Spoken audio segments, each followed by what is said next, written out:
رحم دل گلہری۔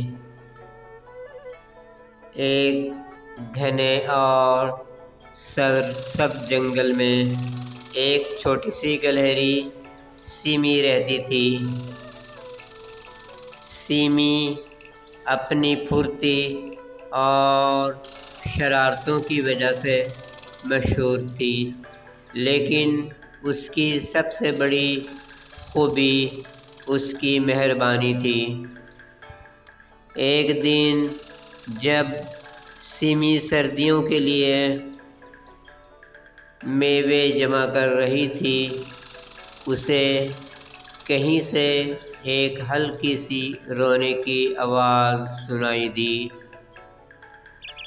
وہ فوراً آواز کی طرف بھاگی اور دیکھا کہ ایک ننھا پرندہ جس کا نام پیپ تھا، زخمی ہو کر زمین پر گرا ہوا تھا۔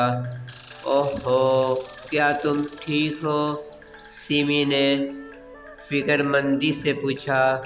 پیپ نے آنسو بھری آنکھوں سے جواب دیا، میں اپنے گھونسلے سے گر گیا ہوں، اب اڑ نہیں سکتا۔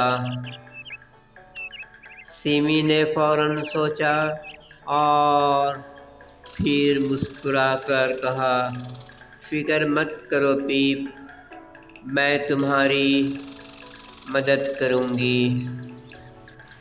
اس نے نرم نرم پتے اکٹھے کیے اور پیپ کے لیے ایک آرام دہ بستر بنایا۔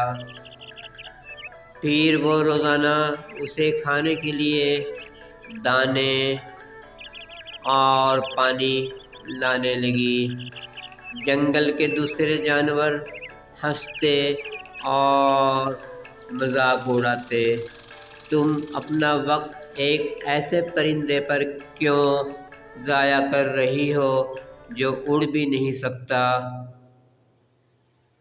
خرگوش نے چھیڑتے ہوئے کہا، لیکن سیمی نے ان کی باتوں پر دھیان نہیں دیا اور پیپ کی دیکھ بھال کرتی رہی۔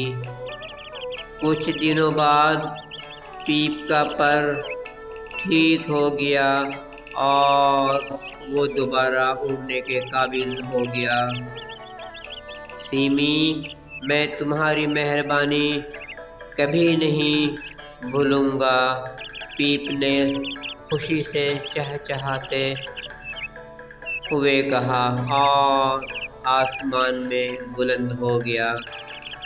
پھر سردی کا موسم آیا اور خوراک کم ہونے لگی۔ سیمی نے کچھ نٹس جمع کیے تھے، لیکن وہ کافی نہیں تھے۔ جب وہ مایوس ہونے لگی تو اسے آسمان سے ایک مانوس چہچہاہٹ سنائی دی۔ یہ پیپ تھا اور وہ اکیلا نہیں آیا تھا، اس کے ساتھ کئی پرندے تھے جو اپنی چونچ میں میوے لائے تھے۔ یہ تمہارے لیے ہے سیمی، پیپ نے خوشی سے کہا۔ سیمی کی آنکھیں خوشی سے چمکنے لگیں۔ آج اسے احساس ہوا کہ مہربانی کبھی ضائع نہیں جاتی۔ سبق: رحم دلی اور مہربانی ہمیشہ لوٹ کر آتی ہے۔ تھینکس، شکریہ، دھنیہ واد فار واچنگ۔